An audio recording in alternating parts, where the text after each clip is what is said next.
be in this kingdom, in this world, for what God needs for it to do and accomplish. So today we are authors. On today we are excited.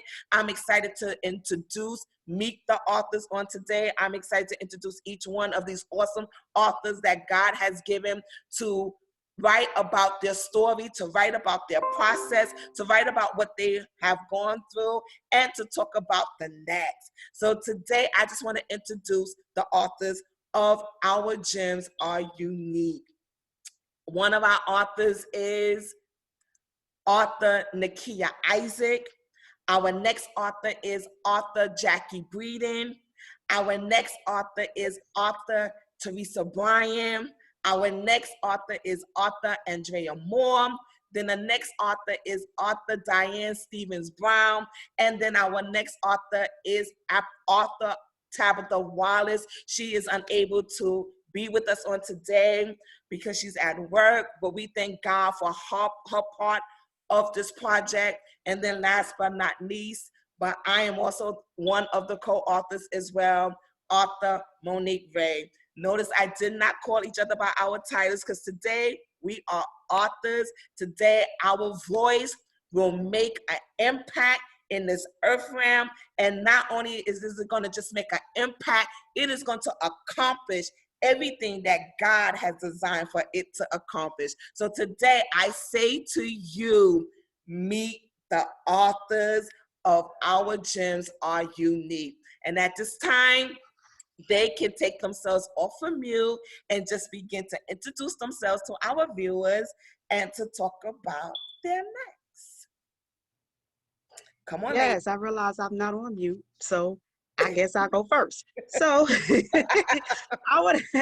this is awesome. I want to say congratulations to all the authors. Some of them couldn't be here because they was at work, but we thank God for them, Tabitha and Nicole. She's going to laugh somewhere, but I thank God. But I want to thank God and congratulate author Monique Ray because God has given her the vision. God has given her this baby. And she didn't have to share it with us, but she did. And because she knew that there was a story in all of us somewhere that had to be told. And I thank God for her. And I thank God because the birthing of this thing was not easy.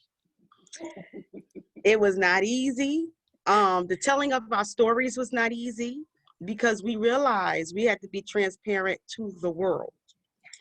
And so it wasn't easy, but I thank God for giving us the strength to do so. So I go first. I had the gems onyx, the gemstone onyx. Didn't understand it. And I'm like, onyx. I said, the stone is black and it's different. But the stone is black and it's different because black is beautiful. Y'all know, we melon, we good. Black rock, black girl magic, we wonderful. And what I read and what I wrote down in the beginning, and I had to keep reading the meaning of the onyx as I was writing my story. And I call her more time. I call author Ray all the time, and I kept saying, you really want me to write this story? Because I don't know what to say and I don't know how to do it. It took me forever. And I was like, I don't know. Because what I have to say, it doesn't matter because everybody done went through this and everybody done did this. And she was like, but you have a story. And she kept encouraging. And I thank God for that because she was pushing. I was resisting, but she kept pushing. That's how a relationship is anyway. If she push, I resist, and we just keep pushing. But I gave in. So the onyx means strength, which was awesome because I needed strength. I'm telling you the snippet of my story. I needed strength from my story. It made vigor, which I gained through my story. Steadfastness, which I learned through my story. Stamina, which I had no choice to have while I was living my story. Confidence, self-confidence, which I had to learn in order for my story to continue, right? And then it says onyx banishes grief, which I had to go through because I had to grieve through the situation because of the platform it put me on in front of everybody. Humiliation and sadness and loneliness and disappointment and unforgiveness of myself. And then it said it stimulates the power of wise decision making, which I had to learn in my story. So in my story, all this took place, and I had to learn all this, and I'm still learning all this steadfastness and wisdom and self-control. And anybody that know me, my mouth is reckless, but I'm learning, and it's gotten better. Stop shaking your head, Andrea. And y'all don't shake your head on that. And steadfastness and stamina and self-confidence. So at the time of when my story was developing, I was 19, found out I was pregnant, and I was in church, in church. And I wasn't the first, and I'm sure not going to be the last. I was in church, but I was young. And I said, God, when I tell this story, I want all, whether they're in church or not, I want all the young girls to understand that that I'm sure not going to be church, let me see. Sex is a sin, not the baby. It's okay. Sex is the sin, because the sin is, sex not even a sin. The act of what I did at the time that I did it was the sin. Had sex before I was married. Okay, it's all good. I had to put in my mind self-control, so I wouldn't open my mouth to tell people what I really felt. And because of what I went through, I was in a Kojic church, KJC. I was in there. Y'all know what Apostolic Pentecostal is. And at the time I was silenced, and I didn't mind. I didn't mind it at all. I didn't understand it, so I went to my pastor at the time. He was Bishop Wilbur Jones at the time, Beulah Church, shout out. But he had me to understand. He did it in love. And so I understood what it was. But at that time, I was battling suicidal thoughts and suicide. I was battling low self-esteem. And I never had low self-esteem until I had to stand in front of. It's strange how you get low self-esteem when you're standing in front of the church, when at that time when you stand in front of the church, your self-esteem and confidence should have been built up, right? Yeah, that's, and I'm not saying that the church, I'm talking about the people. It's a difference. And so when I stood in front of the people, the self-confidence that I should have got, the support I should have got, I didn't really get. My mom and my friends and Bishop Jones, they had my back, but it was the people. And so at that point, I was very, very suicidal, because I felt that my life wasn't worth living, because I was 19. So people's opinion really mattered.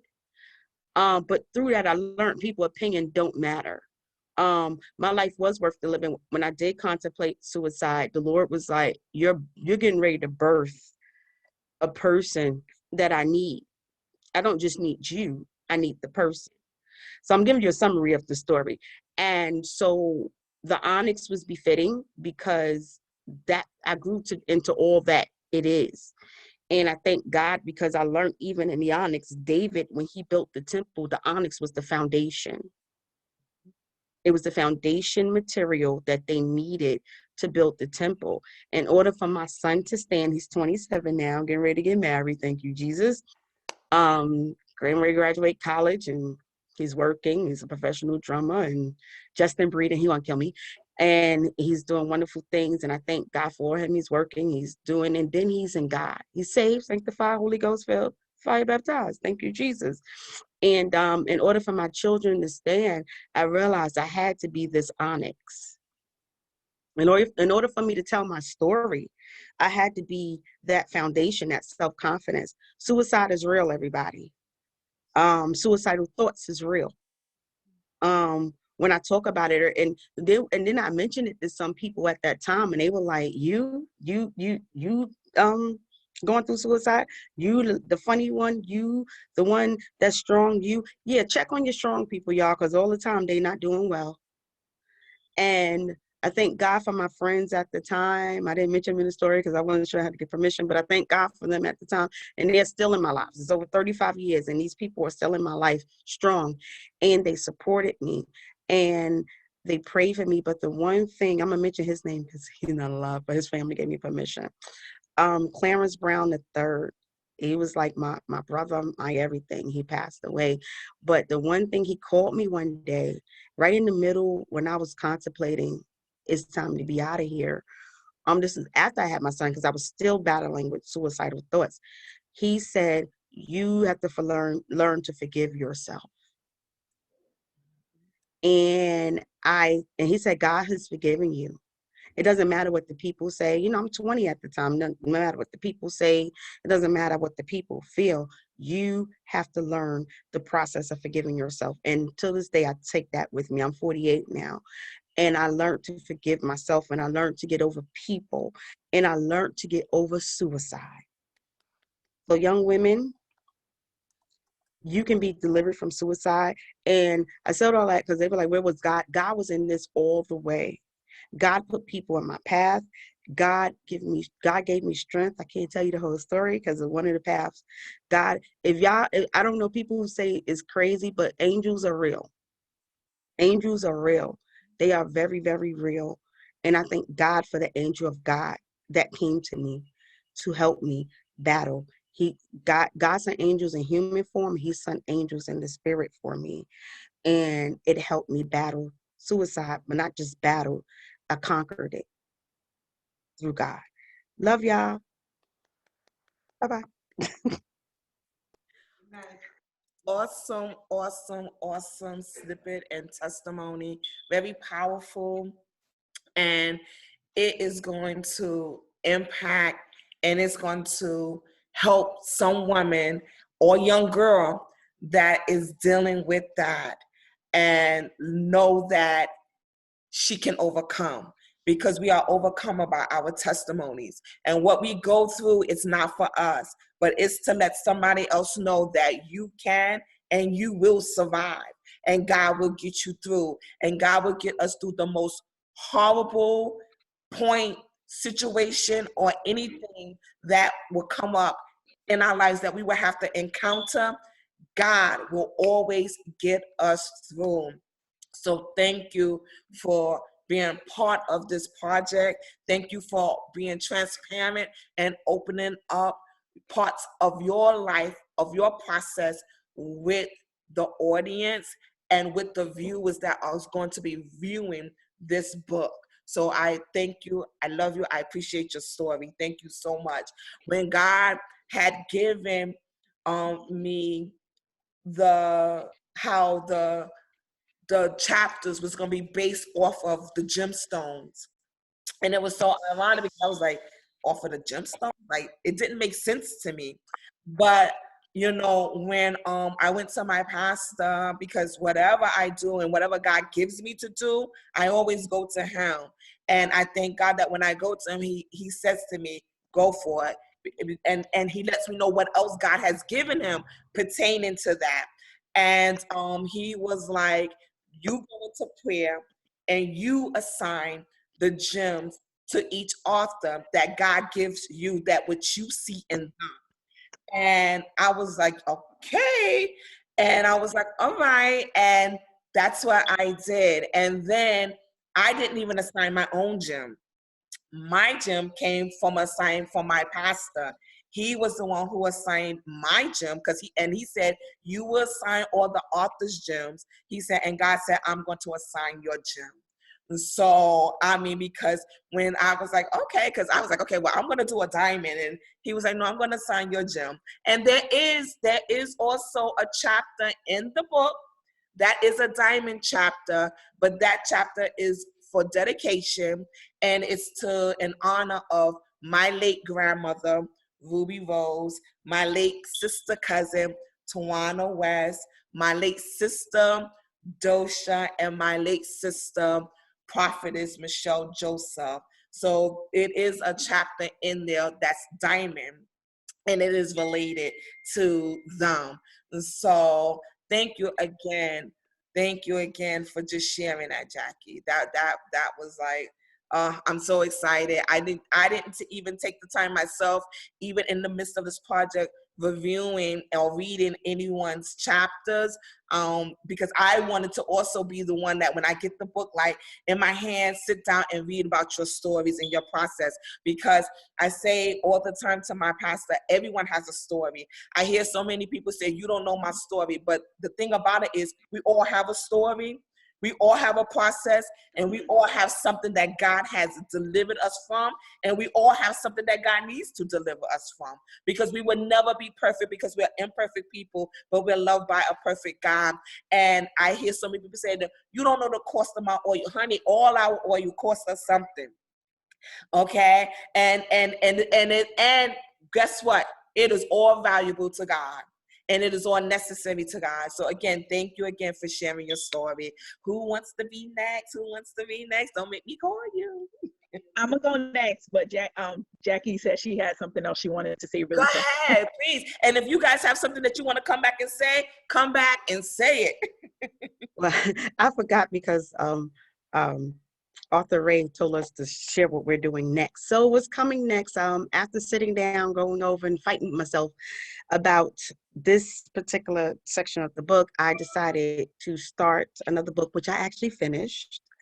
And from that is an audio book of inspirations. I'm waiting to get it edited and all that wonderful stuff. It's a book of inspirations. And then from that, I was brave enough through our overseer Meredith Jordan, which we have the same pastor, to now be pastor.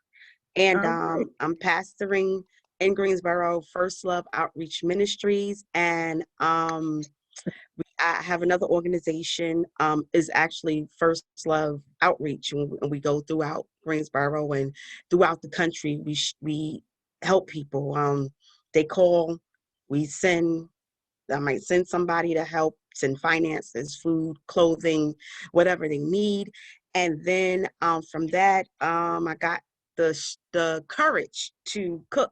So now I have Cooking for the Soul, and we get ready to start our podcast and our cooking classes. And there's a lot going on. About to revamp my Instagram page and do the podcast for just sisters, women who talk, just talking and just being transparent. And we're here to help each other.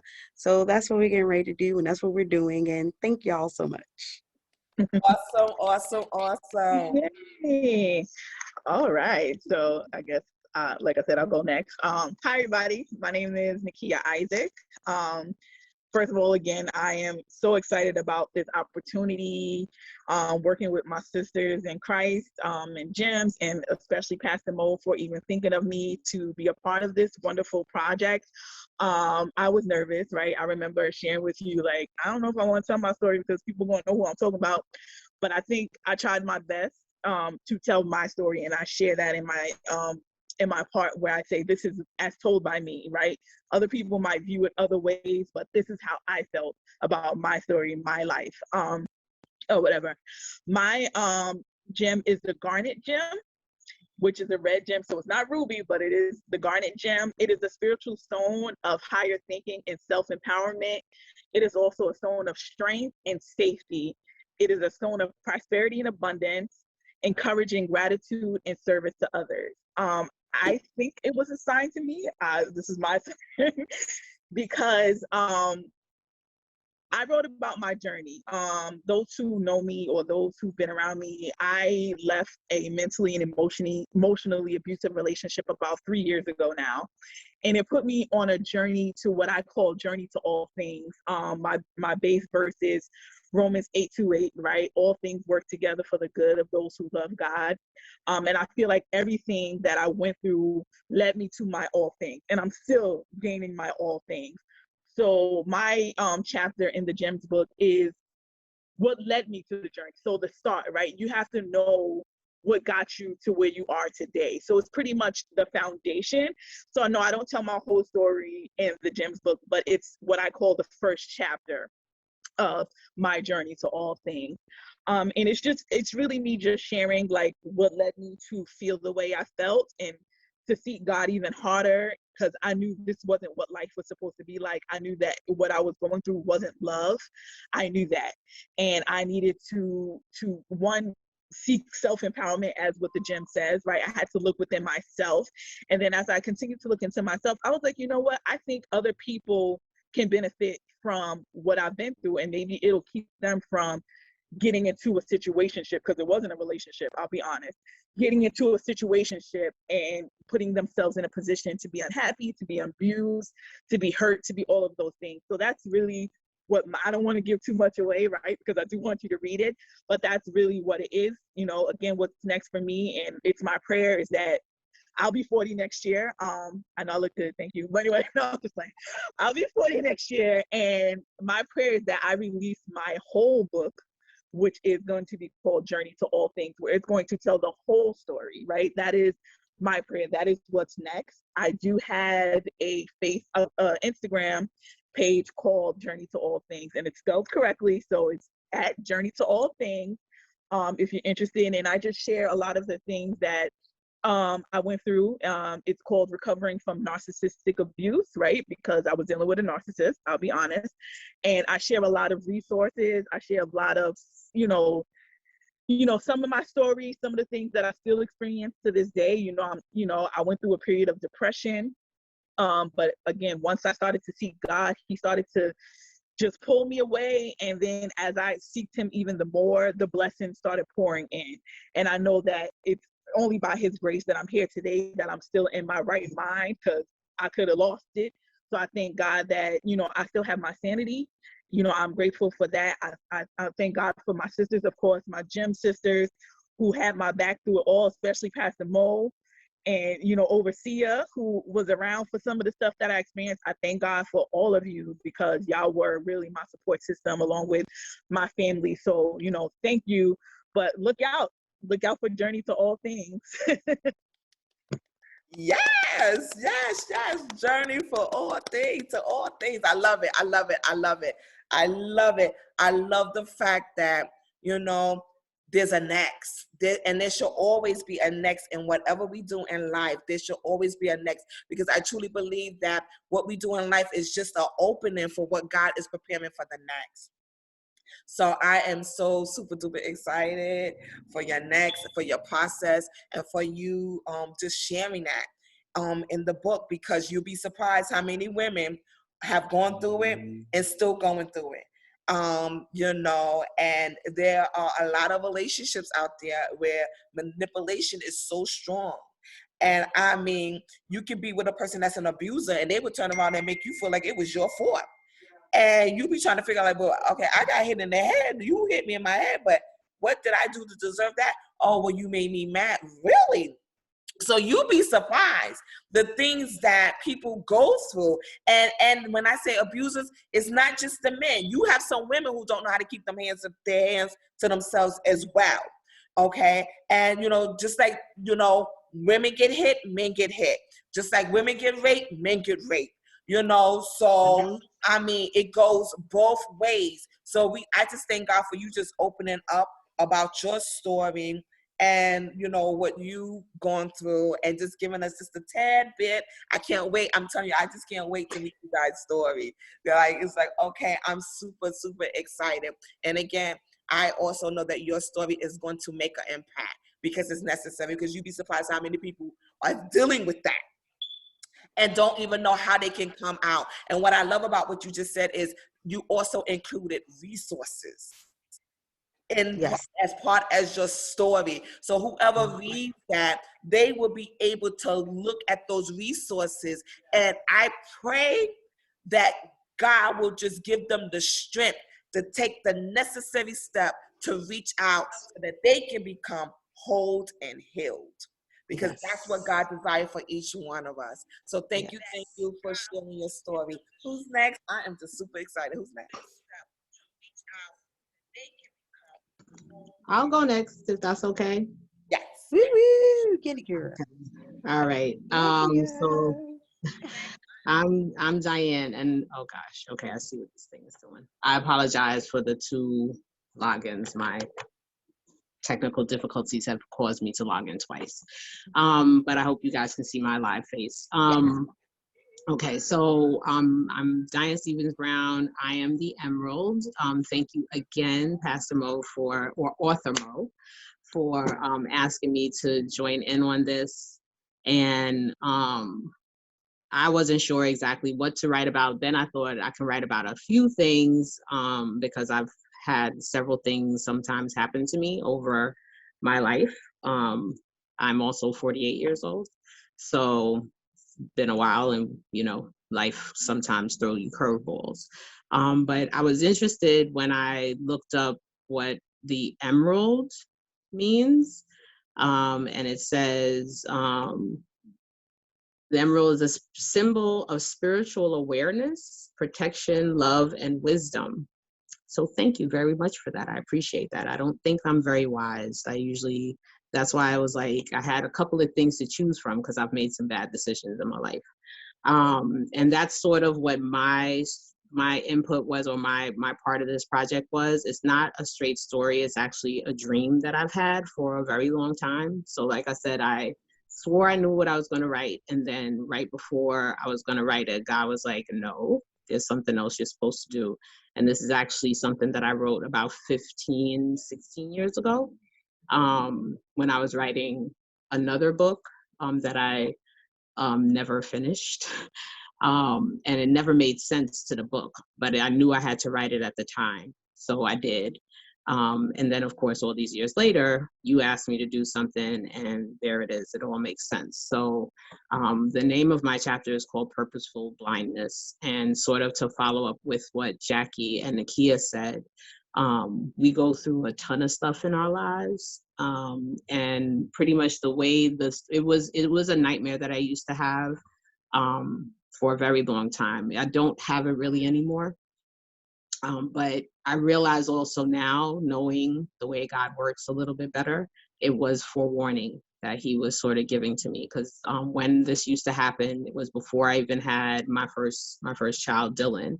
And for those of you that know, Dylan now lives in a children's hospital due to a severe asthma attack she suffered when she was 6 years old. She's now 15. So that, of course, was extremely chuffed and still a challenge to deal with as a mom, being away from her, etc. But part of what I'm going to describe, I think you'll understand it having known that part of my life. So literally, the dream always started in the middle of a room, sort of sitting down, blank room. There's nothing in the room at all, bare white walls, and I sort of am like listless, not feeling good about anything. And then a door opens up, and long story short, I open the door out of curiosity just because I have nothing better to do. And when I go to the door, I sort of like fall down, for lack of better words, a rabbit hole. Then I'm literally just surrounded by thorn bushes, just tons of thorn bushes. So I'm like, every move you make, I'm trying to get up, that sort of stuff, scratches everywhere, just pain everywhere. And this is what I would have, this sort of dream, like over and over again. If I sort of pushed on in a dream, when I started getting braver about it, I would get farther, but again, never without the lack of pain, because I was in the middle of thorn bushes. And so I didn't understand what it was about, obviously, when I was having it, had no idea, and still couldn't figure out what it was. And again, it wasn't until you brought this project to me that it all came back together. So if you don't mind, I'll just read the last paragraph of what I wrote, which could sort of summarize what it's about. But pretty much it says, it's a meadow of thorns, for lack of better words. So the meadow seemed to go on forever, and I wondered for an instant if I should try to figure out how to get back. But then I exclaimed, back to what? That empty room where I sat and lamented on the inactivity in my life and dreaded my existence, where I sat lonely, hoping for signs that I mattered, that I existed, that I was real. Why do I want to go back there? I was beginning to realize that although bruised, battered, and in the dark, in a world I didn't understand and that I feared, I was alive. I had purpose now. I needed to find out how far this meadow went. I wanted to find out if the thorn bushes ever bloomed with roses. Did the sun ever come out? And was I alone here? I had to find these things out. I continued walking on my journey and looked forward to what I would discover, learn, and experience. I had the same dream for years. I guess you could call it a nightmare, since waking from one was never pleasant. Now that I know better, I know that this was foresight. It was a warning for all the pain I would encounter, both caused by others and myself. It was a map on how to navigate my life with purposeful blindness. I have my blinders on to all distractions now and only see the light of the Lord. I have my headphones on and only hear the voice of God. I keep my heart open to him and his love, my soul open to his grace and mercy, and my mind full and focused on his good works. This is the kind of blindness that I can live with, one that allows me to only see what is necessary. God our Father and his son, Jesus Christ. So what I guess I would say to anybody, just like what our other authors have talked about, is whatever pain you're going through is just for that moment, is not permanent. It's just a moment in time. And if you truly just give it over to him, give it over to God, no matter how bad it is, even if you feel like you just landed in a meadow full of thorn bushes and you're in the dark and don't know how to get out of it, just keep pushing through. The pain, yes, it may seem unbearable at times, but he is there helping you through it. And you are walking in a purpose, no matter, again, how painful it is, that once you come out of it, you are going to feel 10 million times better than you do in that one moment. So just to keep pushing on, don't have purposeful blindness. Don't get distracted by the things that are happening to you. Try and your best to keep your focus on God and what he can do for you. Just lean into him. I just keep saying lean into him, but I really truly believe that that is what saved me from a lot of things. Like Jackie mentioned and Nikia mentioned, when sometimes we are desperate in desperate situations and we act out of character simply because we are in those situations. Don't beat yourself up too much about that. Again, it is one moment in many moments that make up your entire life. Don't let that one moment define all of you. So that's what I would pretty much say. And again, thank you so much for putting together this project and inviting us, me to be a part of it. I cannot wait just to see how big this goes, because I know it's going to go very big. So congratulations to you and to all the rest of the authors. And as far as my what's next, so I'm a mom full time. You guys all know that. And I'm usually, that is like the center of my life, as much as I try and be like, no, that's not me. It is. And so pretty much I am working on another book, but I don't have any details quite yet to share yet on that. But again, thank you for prompting me to start doing that as well. So thanks. Awesome, awesome, awesome. And to God be the glory. God gets the glory from all that we do. And if we're doing something and he's not getting the glory, then we're doing something wrong, because God should always get the glory. So thank you for sharing your dream. Dreams are very intimate. And, sometimes we don't always understand our dreams. And God can let us have reoccurring dreams over and over again. And that's when it's so important to start praying and say, okay, God, I know you're trying to show me something. I just don't know what it is. And, even every dream has a timing. God can show us something from the past. He can show us something current, but then he can show us something that's yet to come. So thank you for releasing that and for sharing that with the audience, because you don't know what someone out there may be dreaming about and don't even understand. Not even understanding why I keep dreaming this. Like, what's going on? Like, why does this keep happening? So thank you for being transparent. Thank you for sharing that.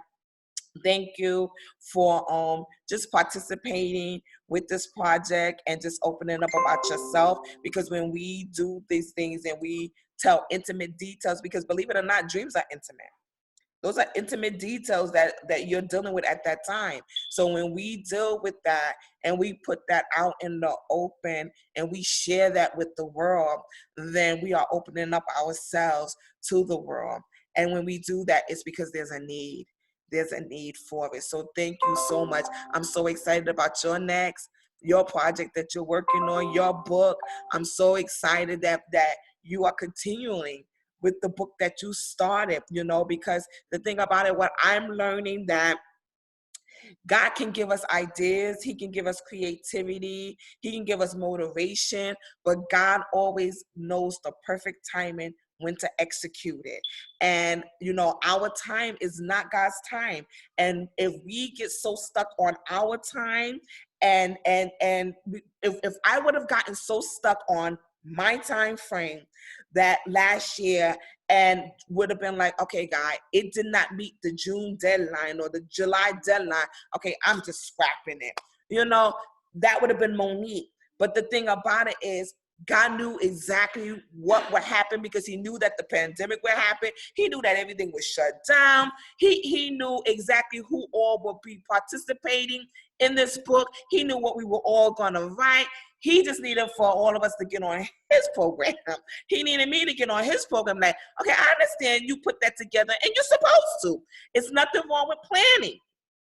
But we can't get stuck in our plan till we can let to the point where God says shift, and we're like, well, I don't want to shift because this is my plan.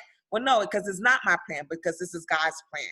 So whenever God needs us to shift, it's because there's a purpose and a need. And I am a firm believer that everything happens in the timing of God. Everything get executed in the timing of God. And when we get out of our way in our timing, and let God have his perfect way, then everything just flows the way that he needs for it to flow. So again, thank you. I'm so excited about all y'all projects and what God is doing for each one of you guys. And now at this time, the next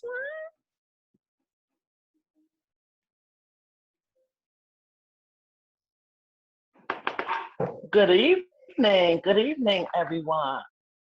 It is truly awesome to be a part of this project. My name is author Theresa Bryant. I am a Ruby. Yes. I don't have all the information on my Ruby right now, but I know that a Ruby is resilient. And I definitely I just wanted to give a little snippet about what I put in the book. And what I put in the book, I talked about early on when I was in school to become a minister, how I was fornicating and I was in a relationship with someone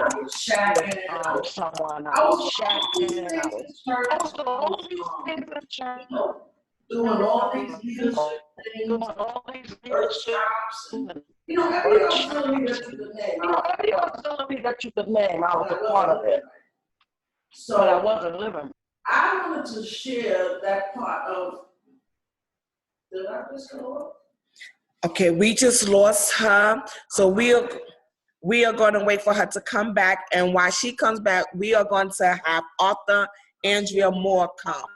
Okay. I'm back. Yes. Okay. You want Andrea to talk? Or do you want me to keep going? Okay. All right, so where I left off at was that I was doing all of those auxiliaries in the church, and I was still wasn't living right. And until you make a conscious decision that you want to truly give your life to Christ, you won't do right. So I wanted to share that part of my life that not proud of it, but it helps someone if you figure it out.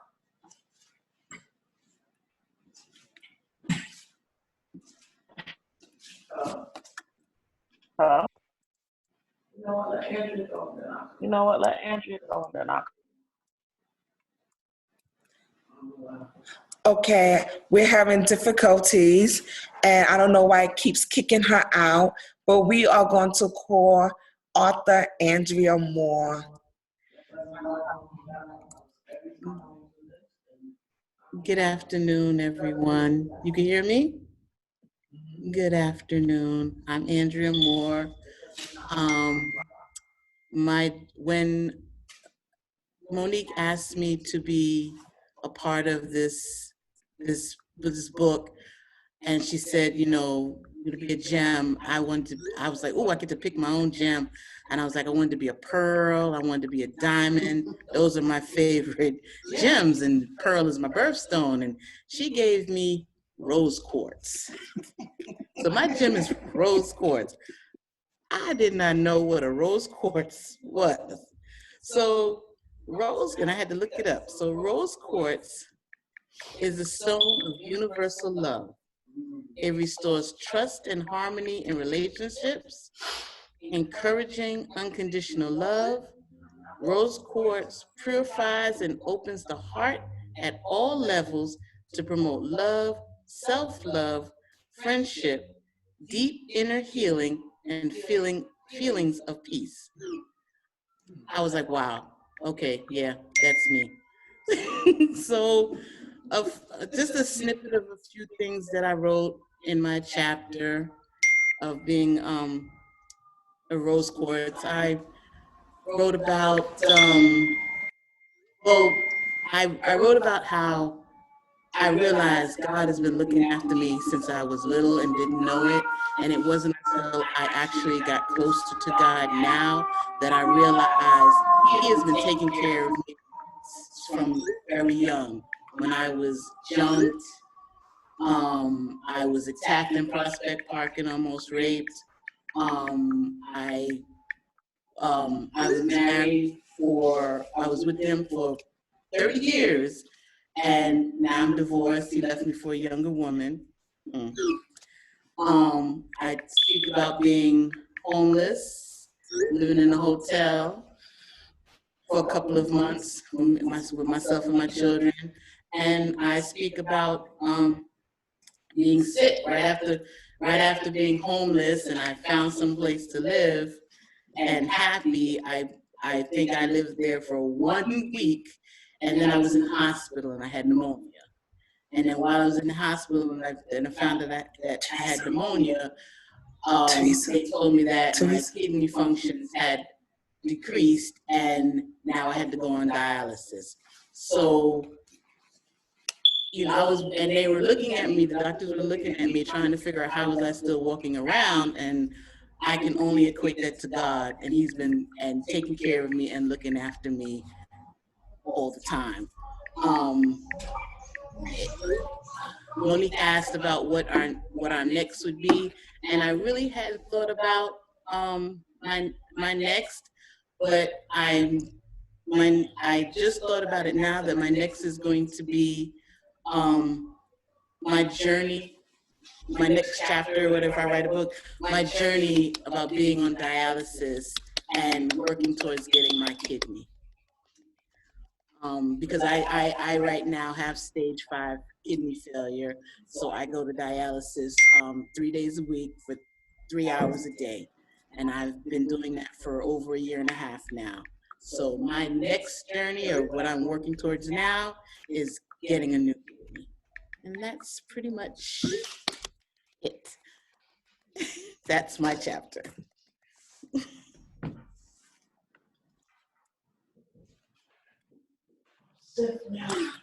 Awesome, awesome, awesome, awesome. I am so excited about your next. I'm excited about you just talking about your process that you had to go through. And again, what we go through, it's not for us. But it's to help somebody else know that you can and you will survive. I totally believe that. I know in the midst of our process, when we're actually going through, we feel like, oh my God, like the world has ended, or oh my God, I'm never gonna be able to come out of this or to get ahead. But I am a firm believer that is what the enemy, those are the lies that the enemy want to feed us, to keep us defeated, to keep us stagnated, to keep us depressed, and to keep us stuck. And I am a firm believer that when we start tearing down the strongholds that we hold in ourselves, that we allow the enemy to feed into our minds and our thought process, is when we really can begin to move forward and to prosper into the things of God. Because God did not create us to be defeated. He didn't, but He created us to live an abundance life in Him. He created us to be able to prosper in Him. He created us for greatness. He put so much inside of all of us that is necessary. And it is so important that no matter what we go through, we just don't get stuck there. Because when we get stuck, The enemy loves that. And guess what? We all have someone and people that are assigned to us that God has given them a keen insight to the sound that God has placed in each one of us. And the thing about it is, it's to bring them out. It's to bring them closer to God. It's to let them know you can and you will survive. And it does not matter what the enemy tell you. And you want to know how to defeat the enemy. What he tells you you can't do, you do it, because that will shut him up every time. Every time the enemy tell you guys what you can't do, you do it, to let him know, no, God is not the liar, but you are. And that is the only way that we will be able to defeat the enemy, to let him know, no, see, you can only come to steal, kill, and destroy. That is all that you can do. But guess what?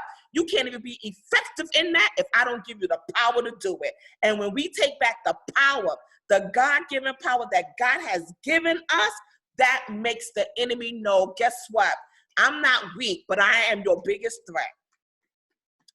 I am not weak, but I am your biggest threat. And you the guys don't understand. By you guys opening up your sound and you releasing your sound and you're talking about your process, you let the enemy know that you guys are his biggest threat. Because I know from a shadow of doubt, there's no doubt in any part of my body that whoever picks up this book and read about our stories will be healed, delivered, set free, whole, and Christ. And guess what? That lets the enemy know you lost another one. You didn't just lose me, but you lost the sound that God placed inside of me to reach who God needed to reach. Thank you for releasing your story. I'm so excited about what God is doing in each one of you. Now, we had difficulties before, and now we are going to bring back author Theresa Bryant. Good evening. I'm glad to be back. So I was telling, I'm author Theresa Bryant, and You on mute? I am Ruby, and my stone is Ruby. Can you guys hear me?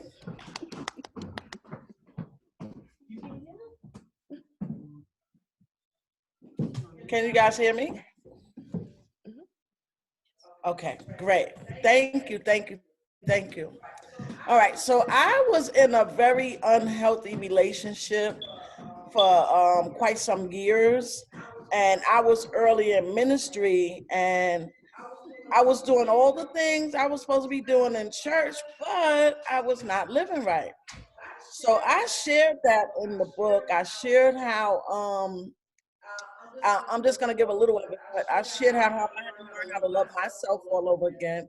I shared how I had to really learn to love God, where I would not be fornicating, I would not be shacking up, I would not be doing booty calls, I would not be doing any of those things, because I love the Lord. But you gotta really read the book, because I shared a lot of stuff, a lot of deep, intimate details about how I was living early in ministry. When I was still a minister, when I was just a minister, I was in minister school, and I was doing all these things in church, and I was the one that wore the skirts all the way down to my feet. But guess what? I was pulling that skirt up at night. So I talked about that in the book, and how, you know, you can be in ministry and not be living right. That's right. And then you can also be in an unhealthy relationship, and you have to learn how to love yourself. And now this just turned off. See, the devil is a liar. Andrea, I don't know what happened, but I'm not touching nothing. It just turned off. But this story gonna get out. yes, it will. This story gonna get out. Yes. So you wanna play, devil? You can play all you want, but this story is going to get out. I don't know how to work this thing because it's not mine. Keep talking. We hear you through most screen. The devil is a liar. This story is gonna get out, and it's gonna help some young woman that's in a relationship that she shouldn't be in. And a lot of people talk about how you were delivered from a thing, but let me explain something to y'all. You can be delivered from a thing, but you make a conscious decision that you want to be with that man or be with that thing or put whatever it is before God. And we have to get to a place in our life where we no longer want to do those things. We no longer want to put man or anything else before God. And that's what I was doing earlier in ministry, and that's a lot that I talked about in detail. So you guys got to get the book. So that you can hear what all these authors have put in the book, because we all shared parts of ourselves and we all were transparent, and the whole sole purpose of it is to help somebody. I want to help some other young woman. They might not even be in ministry, but you may be a young woman that's in an abusive relationship, and you're going to read in the book who was the real abuser, whether it was me or whether it was him. So yeah, that's the punchline. So make sure y'all get the book, because we shared a lot of ourselves in this book, and it's only just so that you guys can really be edified, and really you can be in God, you can be in church, but a church not being you. You can be a child of God, but not even be living right. And there's a way out. So I had to share that. I had to share that, how I wasn't living right. And there's people still in ministry. So I had to share that. Not living right, but that's not living right, but that's not my business. But if they read the book, then they will get an understanding about, yeah, I'm doing this, but this is wrong. Or you should have some type of conviction in your spirit sooner or later. And it was later, because I was a minister and I became a licensed minister, and I was still doing the same thing. And this went on for 7 years. But glory be to God, I know now that I'm celibate and I'm living for God and I'm striving. I don't cross every T and dot every I, but I am holy and sanctified. And I can wear my skirts up or down, they ain't going up at night. All right? You better go, girl. But I love you guys, and I'm really excited about this. And I have been writing. I'm working on other projects, but since this is live, and I don't talk about all my projects because everybody is not for you. You know, sometimes you got to be strategic and don't give the enemy the upper hand by letting them know what you're doing, because there's people praying for you, and they P-R-E-Y, P-R-E-Y, and not P-R-A-Y. They're not praying for you, they're praying on you.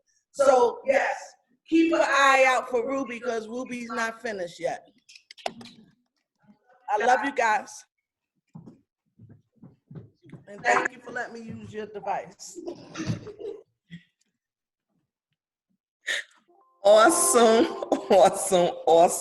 sneak bit.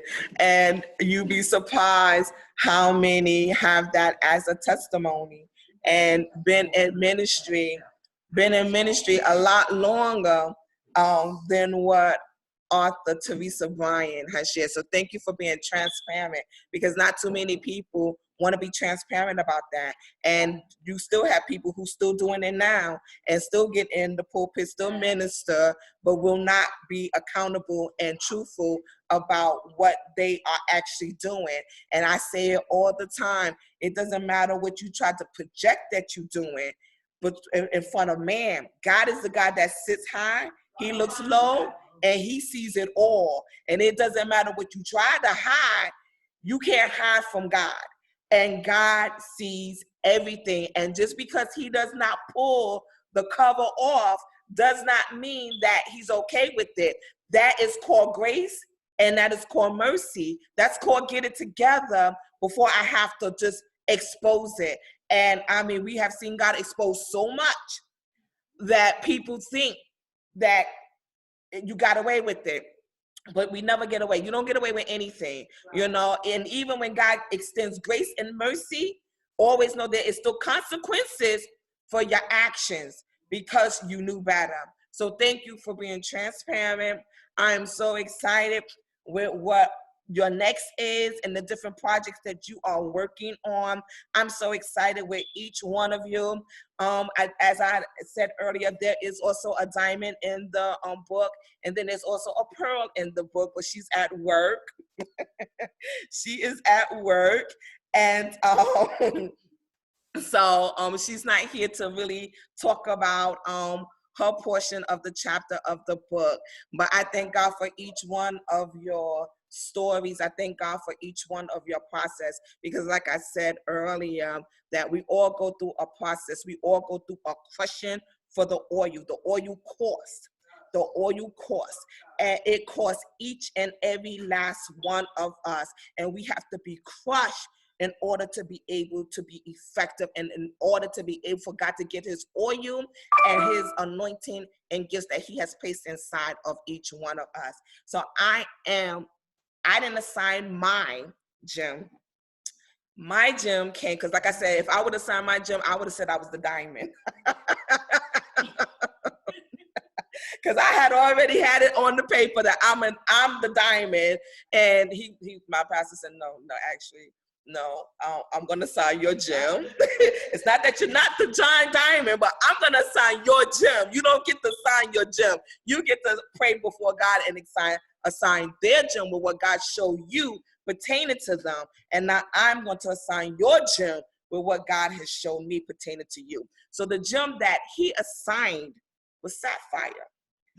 And I was taken aback because I said, no, I'm the diamond. And he was like, no, the diamond is going to be a dedication page, which was totally like, when he said that, I was like, you know what? Yes, that diamond will be a dedication page and stuff. So I am the sapphire in the book. My chapter is the sapphire. And when I researched the sapphire, sapphire means clarity. It means focus. It means discipline. It means inner vision. It means wisdom. It means purpose. And the sapphire was actually on the second row of the breastplate of Aaron in the Bible. And I was like, okay, I'm not the diamond. But when I'm still stuck on the diamond part. But when I researched, and then he said to me, research it. Research it. And when he said to me, and I was like, okay. And it's so ironic because I'm always saying, no matter what, stay focused, stay focused. I tell everybody, stay focused, But I thank God, because as I begin to write bits and parts of my story, that I too was able to look at the gem that was assigned to me, and I was like, wow, okay, God, I get it. So snippets of my part of my portion that I talked about in the book, I talked about my first experience with sex. And my first experience with sex was through rape. And I share that part of my life in the book. And not only did I share that part of my life in the book, but I also shared that part that even in 2010, this happened when I was in high school. And in 2010, when the person reached out to me and asked for forgiveness, I was not in the place to be able to extend the forgiveness. And I remember at the church that I belonged to at the time, and my pastor was also a member of that church, we was in Bible class. And I remember after the person had reached out to me, they had, in Bible class, my pastor, we was talking about forgiveness. And my pastor, he's my pastor now, he wasn't then, made the statement that what's wrong with church people is that we do not want to forgive a person if they do not say exactly what they are asking for forgiveness for. And I did a double take, and I looked at him, and I looked back at him, and I was like, wow, like, where did that come from? Because I remember when the person had reached out to me, Facebook Messenger, and asked for forgiveness. And I said, forgiveness for what? Are you going to say, I just went straight on in as to, are you going to ask for what's for? What are you asking for? If you can't put a name on it. And what God has made me to realize at this point in stage and in my walk with God is that if I did not have let go of that part that had happened to me, that person could go to God and ask God for forgiveness. And because God is such a loving God, is going to forgive them. And if I die with unforgiveness in my heart, I'm going to bust hell wide open, whether he put a name on it or not. And the thing about it is, I remember after we left out of high school, and I remember that I had been into some old friends, and they were telling me that that person had been in a motorcycle accident and they were confined to a wheelchair. And it was so ironic because when I used to work at TIAA Craft, and when I was working there, one of my co-workers had came in late one morning, and he had came to me. He said to me, Monique, he said, you go to church, you pray, you believe in God. I said, yes. He said, can you pray for my cousin? My cousin was in a motorcycle accident. And I said, okay. And I began to pray for his cousin right there with him. Go to find out years later, I did not know that that was his cousin. You see how God... You see how God will work? That's just how God works. He's that type of God. I did not realize that I was praying for the life of the one who took that first moment from me that I can never get back. But I also realized that it was necessary, because everything that I have gone through have gotten me to where I'm at today in God. It didn't destroy me. It didn't break me, but it made me into the woman of God that God needed me to be. And when I realized afterwards, and it was like, I went back to God. I said, God, that was a tough pill. And he was like, yeah, I understand that was a tough pill, but it was necessary. It was necessary because there are going to be times when God calls us and commissions us to do something, and our flesh is not going to want to do it. But if we want the blessings of God, we got to line up to the will of God. And when I realized that, I was like, okay, God, I can let it go now. Because when we don't let go of things, it will hinder our process. It will hinder our walk. It will hinder our voice that God has given us. It will hinder our purpose, and it will hinder our destiny. And from that point on was when I was like, no matter what, I got to stay focused. No matter what happens, I got to stay focused. No matter what I see, I have to stay focused. No matter what comes at me, I got to stay focused. I cannot shift to the left if God don't tell me to. I can't shift to the right if God don't tell me. But I got to keep my eyes on God, because God reminded me about Peter when he came out on the water. When he took his eyes off of Christ, he began to sink. And God said, you got to keep your eyes on me.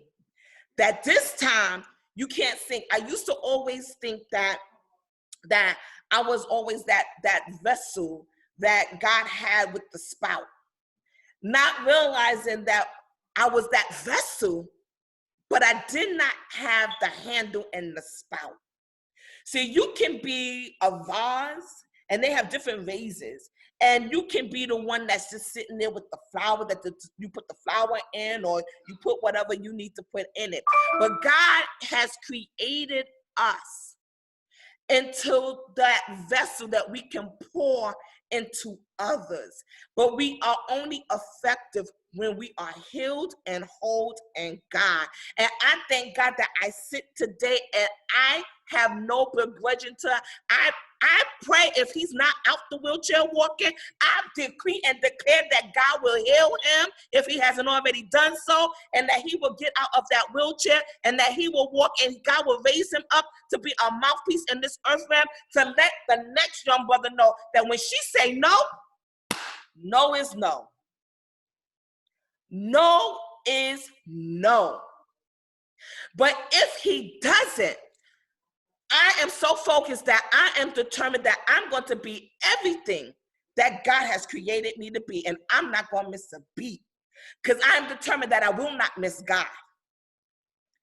And when you have been processed, I've also talked about my abusive relationships.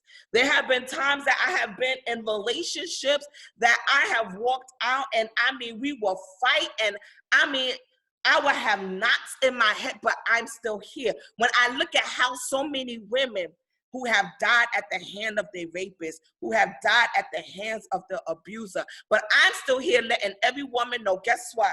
I survived it. And you can too. And guess what?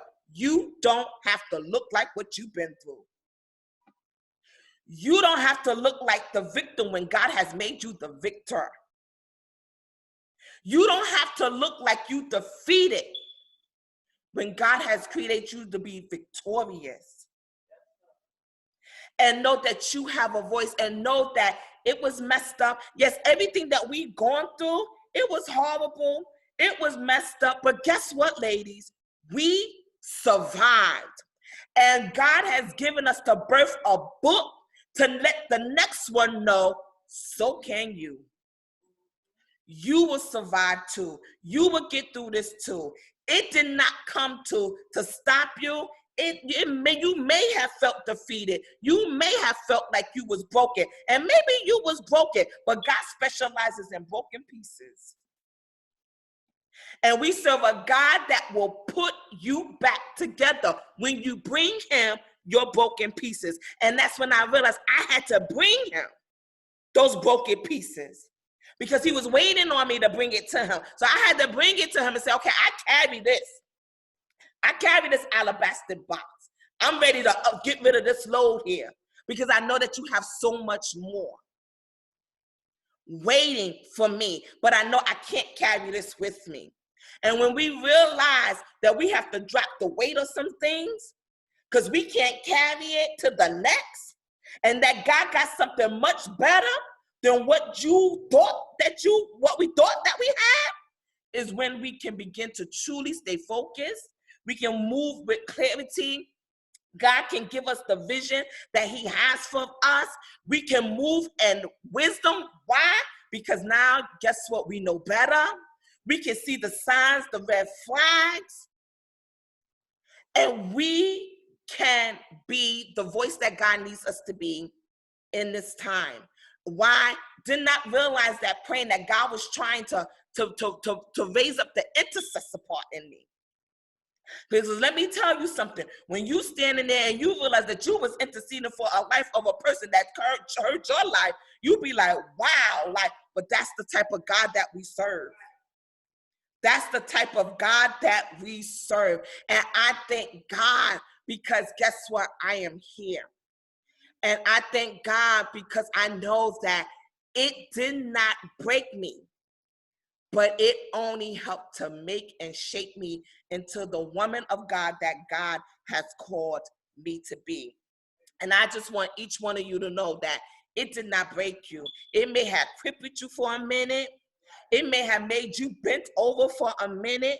It may have made you stagnated for a minute. But once when you begin to reflect and you turn it over to God, and God begin to let you know, get up from here. You don't got to stay here. You don't got to live here, because I have so much more for you. God got so much more for you. And this book is going to help so many that feels hopeless and feel that there is no hope, and that the sound that God has really is so ironic, because each one of us talked about something that women go through and don't talk about, but we survived it. We survived it because of the God that we serve, and because God has so much more for each one of us. And I just thank God for your story. I mean, and the next thing that God has, yes, there's another book. There's another book. There's going to be another book of collaboration as well. But then there's also a personal book. And, we was interviewed last week, and the question asked, why did this book come first? And this book came first out of obedience. Because again, I'm focused. I am focused on what God has outlined and destined for my life. And God does things exactly how he needs to do it, because he knew that this book will lead to your projects that God has given y'all to birth, because it is necessary. It is necessary. And when each one of y'all was like, no, I don't want to write. No, you want me to do what? That means I got to tell about this. So how much am I supposed to expel? And I was like, and the only thing I said to each one of you, whatever God put in your heart to share, because that is what is going to be necessary. And that's what each one of you did. And I just thank God for your process. I thank God for you sharing your story. I thank God for your next. I thank God because also the other next is TV. I've been approached, and they want Real Talk and Gems to come on TV, and I shared that with Overseer, and I also shared it also with Apostle Wiley, and I just thank God for the doors that God is just opening. God is opening so many doors, and I'm telling you, God is simply blowing my mind, and to the point where I was like, okay, God, if I knew back then what I knew now, I would have been got it together. I would have let go everything you told me to let go of. I would have walked away from everything you told me to walk. I would have been like, bye-bye. If I would have known back. But I know that everything works in the perfect timing of God, and that God's will be done. So I'm just excited with all y'all books that's coming out, books of inspiration. That is necessary. That is so necessary. Because God also had me working on a prayer book. And I mean, it's like projects that I had dropped, and projects that I have dropped and thought that I was not capable.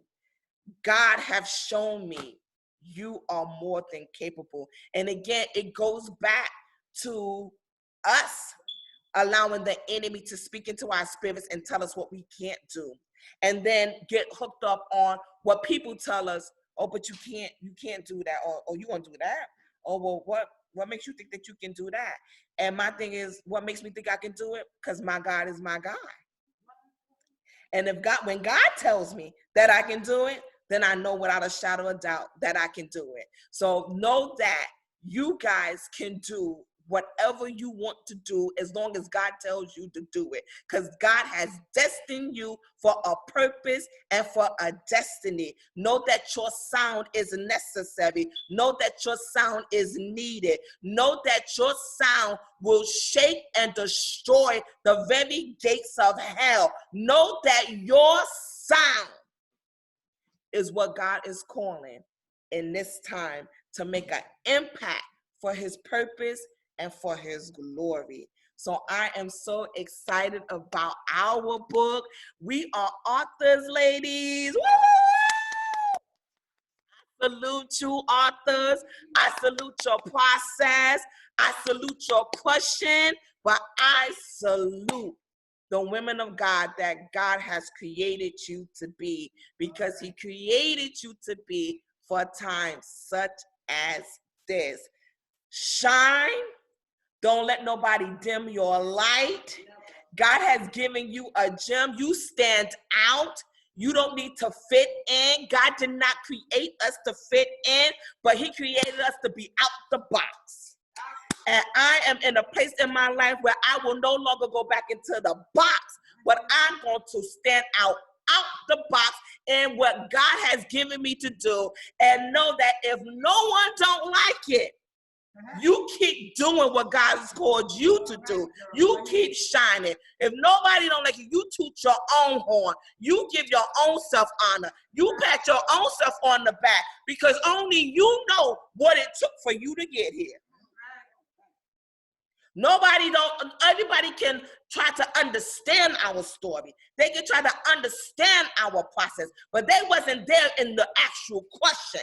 They wasn't there when the tears was flowing. They wasn't there when our backs was up against the wall and we didn't see no way out. And God was saying, there is a way out. I'm waiting for you to come to me. So know that it does not matter what anybody says. Nobody can tell our stories like we can.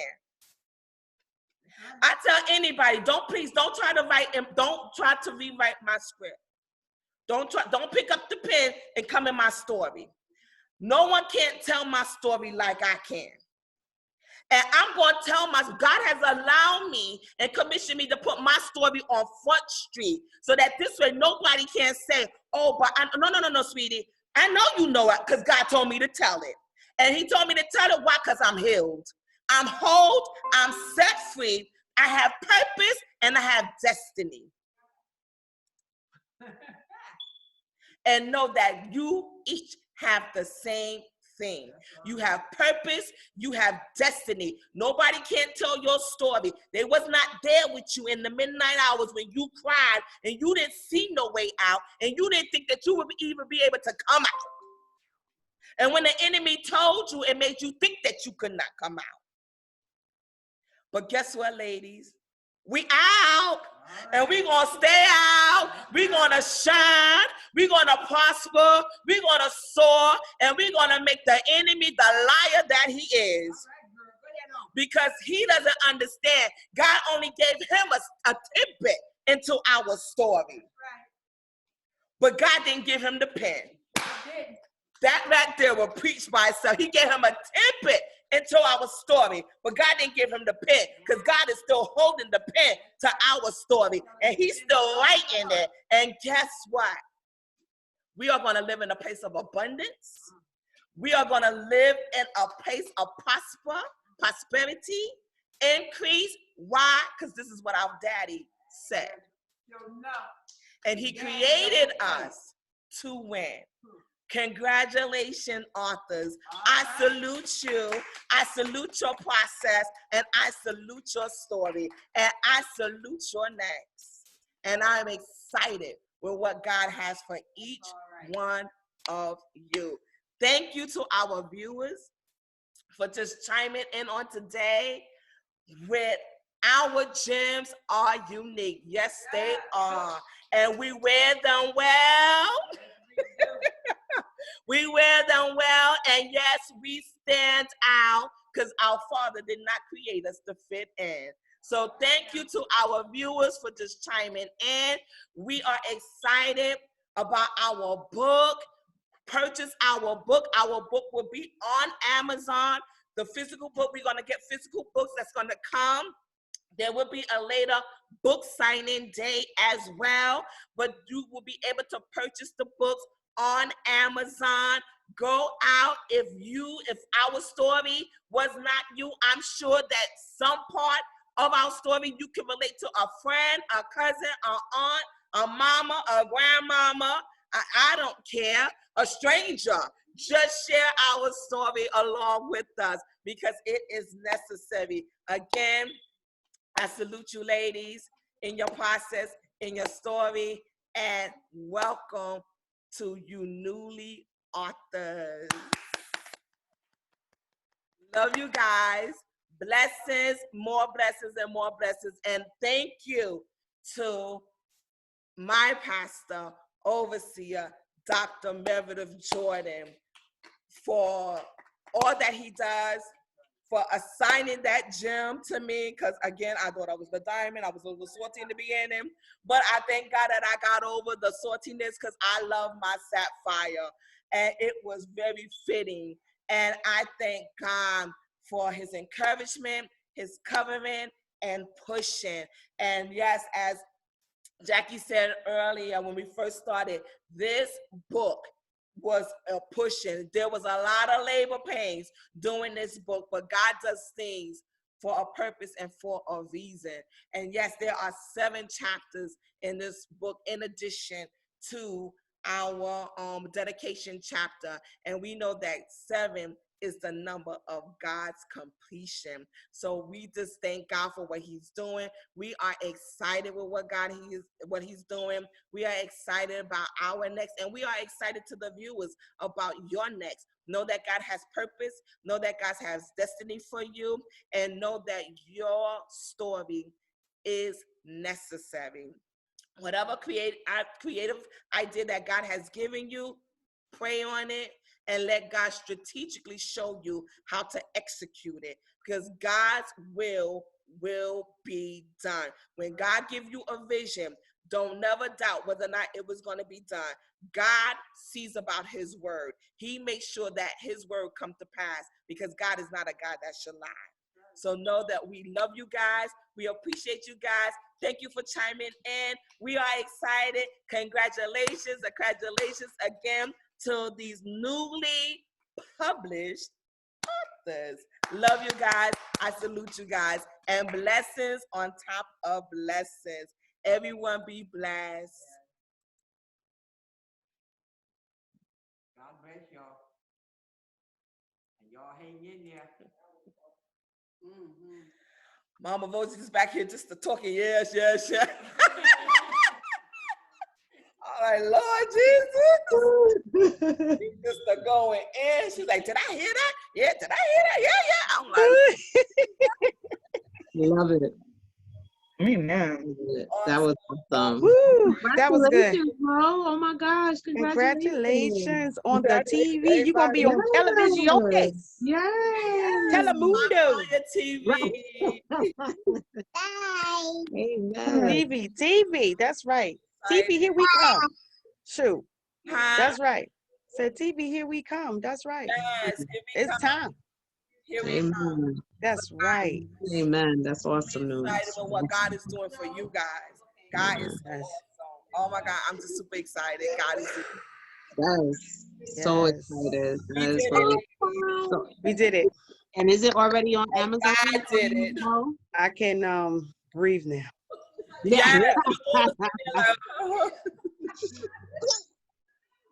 So it's already on Amazon, Mo? Huh? Is the book already available on Amazon? I have to reach out to the publishers because it's Dreamers of Our publication. And Got what it. they had got shut down, and when they got shut down in January, Right.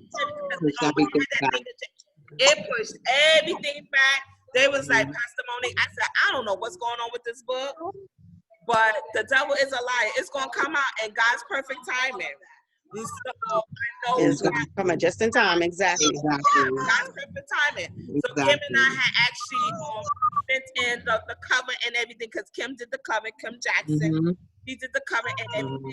So they have all of that. So we are just waiting for the publication house to be able to print it and send it. Got it. Okay. And they're back, and they're not up fully running yet because of COVID-19. Right. Okay. So that's against us. Well, I ain't gonna say against us, because this is God's It's working for us. That's what it is. It's working for us. A whole bunch of promoting. Yes, it is working for us, and that's what it's doing. And it's going to come out in the exact time that God wants it. So actually, it is actually on time. It's on time. You know what, Jackie? You're right. It is on time. It's not past. It's on time. Exactly. It is on time. Exactly. So I'm just on waiting time. to do that, and I'm excited. Yes. I gotta go, y'all, because I gotta go cook. And all right, so am I. I gotta preach tonight. All right. Love you guys. Love y'all. Bye. Be blessed. Be safe. Have fun. The rest of the day. Bye.